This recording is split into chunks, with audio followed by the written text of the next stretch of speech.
नमस्कार, स्वागत आप सभी का फोर्स इंडिया न्यूज देख रहे हैं। मैं हूं आपके साथ पूनम शर्मा सोलंकी।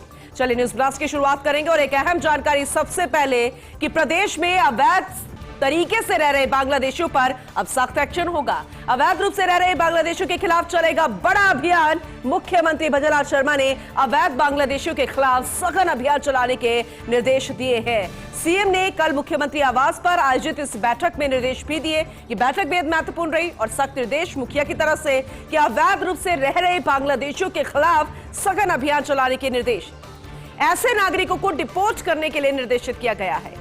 बैठक में मुख्य सचिव और डीजीपी समेत सभी उच्च अधिकारी भी मौजूद रहे और अब उसी के तहत लगातार तस्वीरें भी नजर आने लगी है, एक्शन लिया जाने लगा है। जहां जहां जानकारी मिल रही है कि घुसपैठ तरीके से आखिर अवैध रूप से कौन बांग्लादेशी रह रहे हैं, उनके डॉक्यूमेंट्स खंगाले जा रहे हैं और अगर इलीगल तरीके से वो रह रहे हैं तो रिपोर्ट करने की कार्रवाई और सख्त जो एक्शन लेना है उसके तहत प्रोसेस भी शुरू हो जाएगा।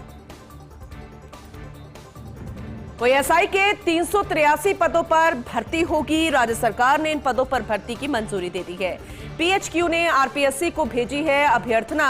इससे पहले एसआई भर्ती 2021 में आयोजित हुई थी। हालांकि भर्ती परीक्षा पेपर लीक के चलते विवादों में भी घिर गई थी। जांच में अब तक 50 से ज्यादा डमी एसआई गिरफ्तार भी हो चुके हैं और अब इन सभी फर्जी एसआई को राजस्थान पुलिस निलंबित कर चुकी है। इस बार पारदर्शिता बनाने के लिए बरती जा रही है अतिरिक्त सतर्कता, ताकि नई भर्ती पूरी तरह से निष्पक्ष हो, पारदर्शी हो। यह बेहद महत्वपूर्ण है। मुख्यमंत्री भजनलाल शर्मा ने बजट घोषणाओं के जरिए तमाम महत्वपूर्ण बातों का जिक्र किया था। इसके अलावा जब चुनावी वादे थे तब भी ये कहा था कि पेपर लीक गिरोह जितने भी हैं ये माफियाओं को बख्शा नहीं जाएगा और ज्यादा से ज्यादा भर्तियां आएंगी और उसी के तहत ये कार्रवाई, ये एक्शन भी लिया जा रहा है जो कि सीधा जो बेरोजगार है उनके लिए लाभदायक। रामगढ़ बांध का निखरेगा स्वरूप। बांध पर सुधार कार्य शुरू हो चुके हैं। बांध पर पैराफिट वॉल और सड़क निर्माण का काम भी शुरू हो गया है। बांध पर 2.5 करोड़ रुपए से होंगे सुधार काम और बांध की पाल पर 1500 मीटर तक डामर की सड़क बनेगी। पर्यटकों के बैठने के लिए सीढ़ियों का निर्माण किया जाएगा। सीढ़ियों के निर्माण से पहले ही साफ सफाई शुरू हो चुकी है। Control room cum guest house का सुधार किया जाएगा। बांध के गुंबद का भी सौंदर्यीकरण होगा, क्योंकि दूर दूर से जब पर्यटक पहुंचेंगे तो फिर उस सौंदर्य को वो बखूबी निहार सके और अगर थक जाए तो फिर विश्राम करने के लिए भी सीढ़ियां होंगी। अगर कोई रात्रि विश्राम कर रहा है तो फिर उसके लिए गेस्ट हाउस की भी व्यवस्था की जाएगी। चंबल में घड़ियालों पर भारी मगरमच्छ की सल्तनत। यह इसलिए कह रहे हैं क्योंकि संरक्षण के बावजूद सिमट रहा है घड़ियालों का कुनबा। करीब 2500 रह गई है घड़ियालों की संख्या, जबकि चंबल नदी दुनिया के 75% घड़ियालों की शरण स्थली है। बात अगर 1978 की करें तो 1978 में स्थापित चंबल घड़ियाल अभयारण्य 5400 वर्ग किलोमीटर क्षेत्र में फैला हुआ है, जो कि कोटा, बूंदी, सवाई माधोपुर, धौलपुर और गरौली जिलों को कवर करता है। यह अभयारण्य घड़ियाल, लाल मुकुट कछुआ सहित गंगेटिक डॉल्फिन के संरक्षण के लिए भी बनाया गया। राष्ट्रीय चंबल घड़ियाल अभयारण्य के 2025 के सर्वे के अनुसार पिछले साल के मुकाबले 64 घड़ियाल कम हुए हैं और इसके विपरीत मगरमच्छों की जो संख्या है उनमें वृद्धि रिकॉर्ड की गई है।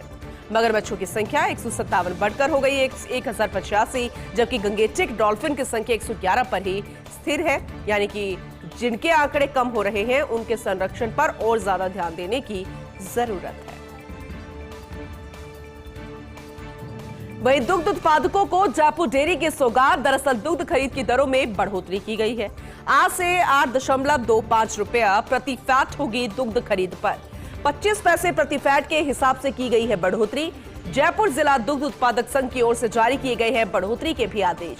अब 8.25 रुपया प्रति फैट के साथ यानी कि 2 रुपए प्रति किलोग्राम फिक्स दर तय। मुख्यमंत्री दुग्ध संबल योजना के तहत 5 रुपए प्रति किलोग्राम का भी लाभ मिलेगा, यानी कि एक महत्वपूर्ण फैसला लिया गया है। और एक और खास जानकारी, पहलगाम आतंकी हमले की नई जांच जो है वो जारी हो चुकी है। एनआईए के डीजी पहलगाम दौरे पर पहुंचे हैं और ज्यादा जांच तेज। हमले वाली जगह का मुआयना करने के लिए एनआईए के डीजी सदानंद दाते पहुंचे हैं। पहलगाम पहुंचे बैसरन घाटी में लगातार एनआईए की जांच भी चल रही है। संदिग्धों से भी पूछताछ की जा रही है।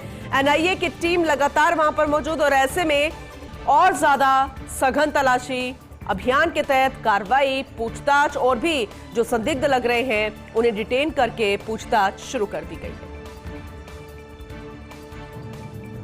लेकिन एक तरफ आपको यह भी बता दें कि जहां पाकिस्तानी नागरिक थोड़े से परेशान नजर आए थे, लेकिन अब उनके लिए अच्छी खबर यानी कि राहत वाली खबर कि पाक नागरिकों की वापसी की समय सीमा बढ़ गई है।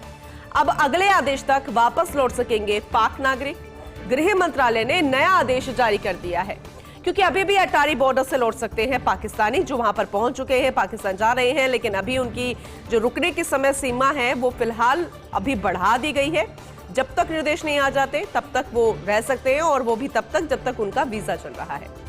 पहले 1 मई को बॉर्डर बंद करने का आदेश दिया था। आज 1 तारीख है, कई लोग पहुंचे हैं बॉर्डर वापस अपने देश लौटने के लिए, लेकिन उनका वीजा अभी बाकी है, उनके दिन अभी बाकी हैं, तो फिलहाल उनके लिए राहत वाली खबर।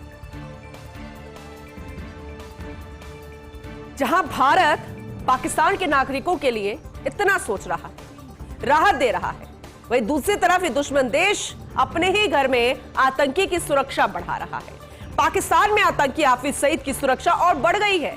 जानकार सूत्रों के हवाले से बड़ी खबर है कि हाफिज को जानबूझकर घनी आबादी वाली जगह पर रखा गया है। लाहौर के जौहर में हाफिज सईद के घर की सुरक्षा बढ़ा दी गई है। पाकिस्तान को सता रहा है सीक्रेट ऑपरेशन का डर, और यह डर सताना भी चाहिए। वहीं हाफिज को स्पेशल सर्विस ग्रुप के पूर्व कमांडो की सुरक्षा दी गई है। आखिर ऐसा क्यों कि पाकिस्तान के जो पूर्व प्रधानमंत्री है उसे जेल भेजा जा सकता है, उनके अगेंस्ट कार्रवाई हो सकती है, लेकिन एक आतंकी के लिए सुरक्षा बढ़ा दी जाती है, घनी आबादी वाले क्षेत्र में रख दिया जाता है, और ऐसे में कमांडो उनकी सुरक्षा कर रहे हैं। तो अब ये देश आतंकियों की पनाहगाह नहीं है तो फिर क्या है? एक खास जानकारी आप तक पहुंचाते हैं, क्योंकि एक रिकॉर्ड सामने आया है अल्ट्रा प्रोसेस्ड फूड्स को लेकर कि इनकी वजह से असामयिक मौत का खतरा बढ़ रहा है। अमेरिका, ब्रिटेन समेत 8 देशों में 2,40,000 लोगों पर शोध किया गया। आप खुद सोचिए, इतने लोगों पर यानी 2,40,000 लोगों पर शोध किया गया, जिसमें चेतावनी भी जारी कर दी गई है कि American journal of preventive medicine में ब्राजील विश्वविद्यालय के वैज्ञानिकों द्वारा एक रिपोर्ट तैयार की गई, जिससे बाकायदा पब्लिश किया गया है। उस रिपोर्ट में क्या कुछ लिखा गया आपको बताते हैं। बताया गया है कि जहां अल्ट्रा प्रोसेस्ड फूड का चलन कम, वहां असामयिक मौतों का आंकड़ा 4% था, लेकिन कम खपत वाले अमेरिका, ब्रिटेन जैसे देशों में आंकड़ा 14% है। अल्ट्रा प्रोसेस्ड फूड के ज्यादा इस्तेमाल से बार बार भूख लगती है। बार बार भूख लगने से पाचन पर प्रतिकूल असर पड़ता है। वैज्ञानिकों के अनुसार धूम्रपान की लत भी इसका एक कारण है, और इसके कम इस्तेमाल के लिए आहार संबंधी सिफारिशें जारी करने पर जोर दिया गया है। लेकिन इसका कितना असर नागरिकों पर पड़ता नजर आएगा, अपने स्वास्थ्य के प्रति कितने वो सचेत होंगे, ये देखने वाली बात होगी। खबर खेल के मैदान से। आज राजस्थान के सामने मुंबई की चुनौती। IPL 18 का 50वां मुकाबला आज खेला जाएगा राजधानी जयपुर में। सवाई मानसिंह स्टेडियम में शाम 7:30 बजे से मुकाबला शुरू होगा। मुंबई की नजर आज लगातार छठी जीत पर होगी, और छठी जीत दर्ज कर वो टॉप पर पहुंचने पर कवायद करेगा, जबकि पिछले मैच में प्रचंड जीत के बाद राजस्थान के हौसले बुलंद नजर आ रहे हैं। राजस्थान के युवा सनसनी वैभव सूर्यवंशी का आज असली टेस्ट होने जा रहा है, तो वहीं जसप्रीत बुमराह, ट्रेंट बोल्ट और दीपक चार जैसे स्विंग गेंदबाज आमने सामने होंगे। दूसरी ओर मुंबई के स्टार बल्लेबाज रोहित, सूर्यकुमार पर नजरें रहेंगी। बल्लेबाजों के लिए मददगार होगी काफी पिच। सैमसन का खेलना थोड़ा मुश्किल है, अभी तक असमंजस की स्थिति है, साफ नहीं हो पाया है। आज के मुकाबले में विशेष पिंक जर्सी में उतरेगी राजस्थान रॉयल्स, पिंक सिटी में खेलती नजर आएगी, और ऐसे में राजस्थान रॉयल्स राजधानी जयपुर में कितना कमाल करेगी राजस्थानियों के बीच में, यह भी देखना दिलचस्प होगा। स्टार मुक्केबाज मैरी कॉम का तलाक। पति करुंग ऑनलर से 16 महीने पहले वो तलाक ले चुकी है। विश्व चैंपियन मुक्केबाज ने अब जाकर इसका खुलासा किया है। तो वहीं खुद के बारे में फैलती अफवाहों की वजह से ही मैरी कॉम ने खुलासा किया। आपको बताते हैं उन्होंने क्या कहा। सोशल मीडिया प्लेटफॉर्म पर उन्होंने कानूनी नोटिस जारी किया है। 20 दिसंबर 2023 को ही तलाक ले चुकी है मैरी कॉम। साथ ही किसी के साथ अफेयर की अफवाहों को निराधार और झूठा उन्होंने बताया है, और जिस तरह की खबरें फैल रही हैं झूठी, उसे लेकर भी उन्होंने महत्वपूर्ण बातों का जिक्र किया और एक कानूनी नोटिस जारी किया।